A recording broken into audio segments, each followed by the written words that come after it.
Chapter 14, Sample Problem Number 4. A long spring is firmly connected to a stationary metal rod at one end. A student holding the other end moves her hand rapidly up and down to create a pulse with the shape shown in the figure. The pulse moves along the taut spring towards the rod. In the space below, draw what the pulse on the spring looks like after it's completely reflected from the wall and is moving left.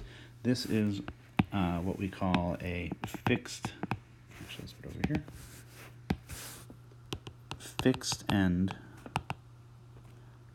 terminus, meaning the wave ends, or the wave medium ends, that's what terminus means, and that itself is unable to move, that point is unable to move. In so doing, the wave coming in is trying to move this point up,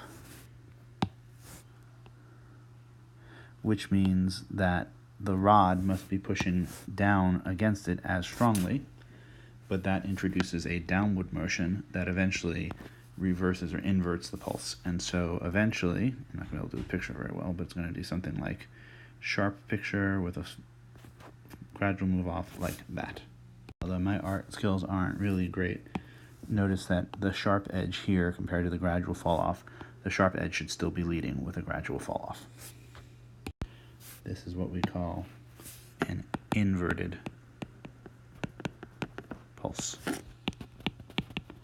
which happens anytime the far end is fixed.